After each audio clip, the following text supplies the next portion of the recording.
வணக்கம். இது உங்கள் பிளாக் சி. இந்த மாதிரியான சைக்கோத்தனமான எக்ஸ்ட்ரீம் பாராஃபிலியாவான குற்றங்கள் எப்ப நடக்கும் அப்படின்னு பாத்தீங்கன்னா, பான் வீடியோஸ் அதிகமா பாக்கும்போது. ஏன்னா அதுல பாக்குறதெல்லாம் ட்ரை பண்ணி பார்க்கணும்னு சொல்லிட்டு தங்களுக்கு நெருக்கமான பெண்களிடம் கன்சென்ட்டா செய்யறதா இருக்கட்டும். அதுலயும் சாட்டிஸ்பாக்சன் ஆகலையா அப்படின்னா சுத்தி இருக்கிற தெரிஞ்ச பெண்களை ஏமாத்தி காதல் அப்படிங்கிற வலைய வீசி அவங்க கிட்ட செஞ்சு ட்ரை பண்ணி பாக்குறதா இருக்கும். அதுலயும் சாட்டிஸ்பாக்சன் ஆகல அப்படிங்கும் போது இந்த பொள்ளாச்சி பாலியல் வழக்குல நடந்த மாதிரி பெண்களை கட்டி போட்டு துன்புறுத்துறது இதெல்லாம் வந்து நடக்கும். இந்த பொள்ளாச்சி வழக்கு பாருங்களேன், அந்த பெண்கள் எல்லாமே இந்த 9 நபர்களுக்குமே ஏதோ வகையில தெரிஞ்ச பெண்களா தான் இருந்திருக்காங்க. அதாவது நண்பனின் காதலி, இல்லாட்டினா நண்பனின் தங்கை, இப்படி இல்ல அந்த பக்கத்து வீட்டுல இருந்தவங்க, சுத்தி இருந்தவங்க அப்படின்னு தெரிந்த பெண்களை நம்பிக்கை அப்படிங்கிற ஒரு பாண்ட கிரியேட் பண்ணி தான் வந்துட்டு அவங்கள வந்து வரவழைச்சு இந்த மாதிரியான விஷயங்களை இவங்க பண்ணியிருக்கிறாங்க. இப்போ ஜட்ஜ்மெண்ட் வந்திருக்கு. இந்த ஜட்ஜ்மெண்ட் ஒரு முடிவா அப்படின்னு பாத்தீங்கன்னா இல்ல, தொடக்கம். இந்த பான் வீடியோஸ முற்றிலும் முழுவதுமாக ஒழிக்காம இந்த மாதிரியான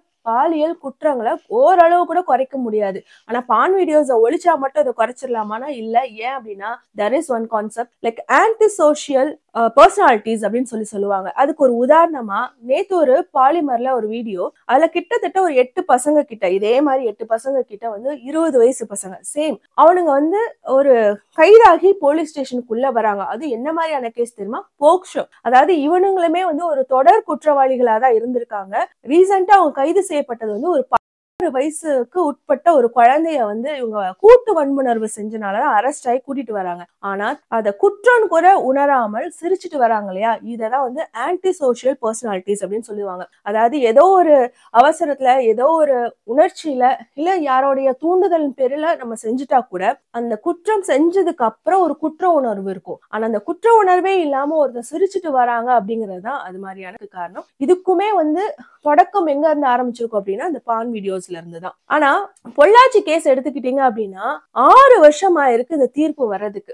6 வருஷம் எஃப்ஐஆரே வந்து எடுக்காம இருந்துச்சு இந்த அதிமுக அரசு. அதுக்கப்புறம் கனிமொழி அக்கா, அதுக்கப்புறம் நக்கீரன், அவங்கதான் வந்து இந்த பிரச்சனையே வந்து முதல்ல வெளியில கொண்டு வந்தது. ஒரு 3 வீடியோஸ் அவங்க கையில கிடைக்குது, அதை வச்சுதான் வந்து பிரச்சனையை வெளியில கொண்டு வராங்க. எஃப்ஐஆர் கூட போடாம இருந்த அதிமுக இன்னைக்கு வந்து ட்வீட் போடுறாங்க, என்னோட ஆட்சியில தான் வந்துட்டு இந்த கேஸ் சிபிஐ கிட்ட போச்சுன்னு. மண்டையில இருக்கிற கொண்டைய மறைங்க எடப்பாடி சார், நீங்க எஃப்ஐஆர் கூட போடலன்னு உலகத்துக்கே தெரியும். அதுக்கப்புறம் கனிமொழி அக்கா, நக்கீரன், கோபால், மற்ற பலர் வந்து இதுல தலையீடு செஞ்சுதான் இந்த கேஸ வந்து ஆக்சுவலா சிபிஐ கிட்ட வந்து மூவே பண்ணாங்க. அதுக்கே நிறைய நாட்கள், வருஷங்கள் எடுத்துருச்சு.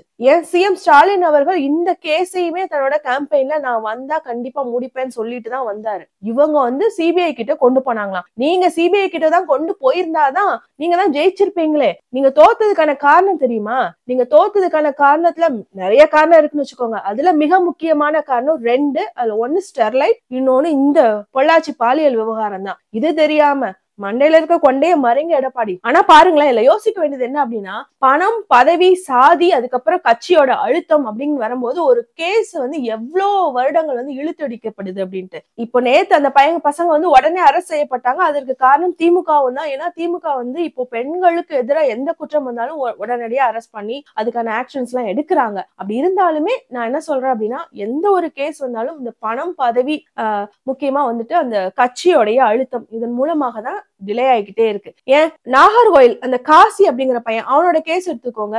அவனுமே கிட்டத்தட்ட வந்து 400 வீடியோஸ் கிட்ட வச்சிருந்தான். 120 பெண்களை வந்து ஏமாத்திருந்தான். என்ன அப்படின்னா, எனக்கு தெரிஞ்சு, எனக்கு படிச்சது ஞாபகம் இருக்கு அப்படின்னா, அவன் வந்து பிசிக்கலா வந்து அவங்கள அசால்ட் பண்ணல. மத்தபடி அவன் வந்து இதே மாதிரி ஃப்ரெண்ட் ஆக்கி நம்ப வச்சு காதல்ங்கிற வலையில வீழ்த்தி வீடியோ கால்ஸ் வர வச்சு வீடியோ சேட்ஸ் எல்லாம் பண்ணி அதை ரெக்கார்ட் பண்ணி அந்த பெண்களை ஏமாத்தி பணம் பறிச்சான். அவனுக்கு ஓரளவுக்கு வந்து உடனடியாக வந்து தீர்ப்பு வந்துருச்சு. அவனுக்குமே வந்து பாத்தீங்கன்னா ஆயுள் தண்டனை தான் கொடுத்தாங்க. அப்படின்னா இந்த பணம் அப்படிங்கிறதும் இந்த கட்சியோட அழுத்தம்ங்கிறதும் எவ்வளவு தூரம் வந்து ஒரு தீர்ப்பை வந்து டிலே பண்ண முடியும் அப்படிங்கிறதுக்கான உதாரணங்களா இதெல்லாம் நம்ம பார்க்கலாம். நான் ஃபர்ஸ்டே சொன்ன மாதிரி இது ஜட்ஜ்மெண்டோடைய முடிவு கிடையாது, இது தொடக்கம். ஏன்னா இந்த மாதிரி நிறைய பெண்களுக்கு எதிரான கேசஸ் வந்துட்டே தான் இருக்கு. ஒவ்வொரு தடவையுமே நம்ம ஜட்ஜ்மெண்ட் பார்க்கும்போது இந்த மாதிரியான குற்றங்கள் குறையும் தான் நினைச்சிட்டு இருக்கோம். ஆனா நடந்துகிட்டே தான் இருக்கு. உதாரணத்துக்கு யஸ்வந்த் அப்படிங்கிற ஐடி ஊழியர் அவருடைய சென்னை அபார்ட்மெண்ட்ல பக்கத்துல இருந்த ஒரு பச்சிளம் குழந்தை, அந்த குழந்தைகிட்ட வன்புணர்வு பண்ணி அதுக்கப்புறம் வந்து அந்த குழந்தைய எரிச்சுமே கொண்டுறான். அதுக்கப்புறம் அவனை அரெஸ்ட் பண்ணி அவனுக்கு வந்து ஆயுள் தண்டனை கொடுக்குறாங்க. அதுல இருந்துச்சு அவங்க அப்பாவும் அவங்க அம்மாவும் சேர்ந்து அவனை பெயிலையோ இல்ல ஏதோ ஒரு காரணத்துக்காக வீட்டுக்கு கூட்டிட்டு வராங்க. வீட்டுக்கு கூட்டிட்டு வந்தவனுக்கு அந்த அரிப்பு அடங்கவே இல்லை. அந்த செக்ஷுவல் இன்ட்ரெஸ்ட் நான் சொன்னேன் இல்லையா, பாராஃபிலியா, அது அவனுக்கு குறையவே இல்லை. என்ன பண்றான் அப்படின்னா அவங்க அம்மா கிட்ட வந்து அவங்க அப்பா வெளியில போயிருந்தப்போ வந்து காசு கேட்கறான். அவங்க நான் தரமாட்டேன், நீ மூடிட்டு வீட்டுல இருன்னு சொல்றாங்க. அந்த தாயை அவங்க கொன்னுட்டு, யார இவனை நம்மளுக்கு வேணும் அப்படின்னு சொல்லிட்டு பெயில போய் எடுத்துட்டு வந்த தாயை அவன் கொன்னுட்டு அவங்களுடைய நகை பணம் எல்லாத்தையும் எடுத்துட்டு அவனுடைய இச்சையை தீர்க்கிறதுக்காக பாம்பே போறான். அங்க போய் மறுபடியும் அரெஸ்ட் ஆகிறான். கைதாக கூட்டிட்டு வராங்க. அவங்க அம்மா கேஸ்க்குமே மறுபடியும் அவனுக்கு வந்து ஆயுள் தண்டனை எதுவும் கொடுக்குறாங்க.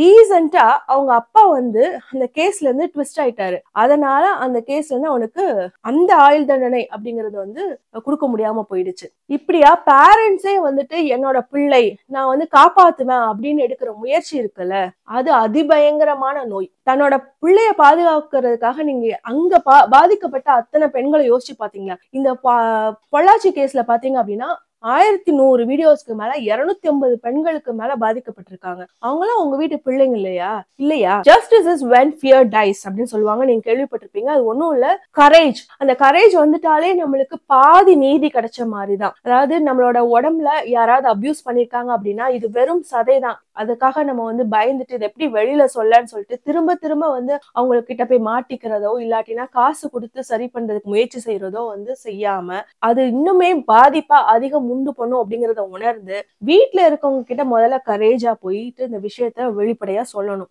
இல்ல வீட்லயே வந்து அண்ணா யாராவது சகோதர சகோதரிகள் இருக்காங்க, நம்பிக்கைக்குரிய நபர்களா இருக்காங்க அப்படின்னா அவங்க கிட்ட போய் சொல்லுங்க.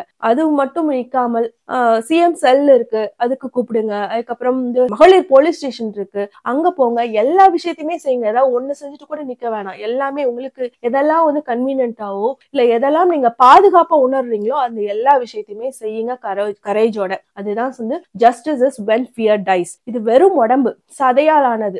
இது எல்லாருக்கும் ஒரே மாதிரிதான் இருக்க போகுது. இதை வந்து அவன் ரெக்கார்ட் பண்ணி அதை ஒரு 500 பேரோ 5 லட்சம் பேரோ பாக்குறதுனால நம்மளுக்கு எதுவுமே ஆக போறது இல்லை. அதனால தயவு செய்து கரேஜோட சொல்லுங்க. இந்த மாதிரியான சிக்கல்ல ஒரு தடவை ஆக்சிடென்டா மாட்டினதுக்கு அப்புறமும் திரும்ப திரும்ப போயிட்டு மாட்டிக்காதீங்க பயத்தினால. சரி, இந்த தீர்ப்பு தான் இதுக்கு இறுதியா அப்படின்னா இல்ல, இன்னும் 30 நாளைக்குள்ள மேல்முறையீடுக்கு இவங்க சுப்ரீம் கோர்ட்டுக்கு போகலாம். ஏற்கனவே தமிழ்நாட்டுல ஒரு உதாரண புருஷன் இருக்கார். அந்த புருஷன் வந்து பாலியல் பொறுக்கி, அவன் எப்படி வந்து சுப்ரீம் கோர்ட்டுக்கு அவனோட பாலியல் கேஸ கொண்டு போனானா அதே மாதிரி இவங்களுமே வந்து இன்னும் 30 நாள் டைம் விண்டோ இருக்கு. அந்த விண்டோக்குள்ள வந்து அவங்க கொண்டு போகலாம். அங்க இவங்களுக்கு இந்த தண்டனை குறைக்கப்படலாம். இல்ல இதை விட அதிபயங்கரமான எக்ஸிகியூஷன், தூக்கிலிடுறது, அந்த மாதிரியான தண்டனை கூட கொடுக்கலாம். என்ன வேணா நடக்கலாம். ஆனா இன்னைக்கு இப்போ வந்திருக்க இந்த தீர்ப்பு அப்படிங்கிறது நம்மளுக்கு ஒரு விதமான நம்பிக்கையை கொடுக்குது. இது மாதிரியான குற்றங்கள் இனிமே நடக்கிறது கொஞ்சமாவது குறைக்கப்படும் அப்படிங்கிறதுக்கு.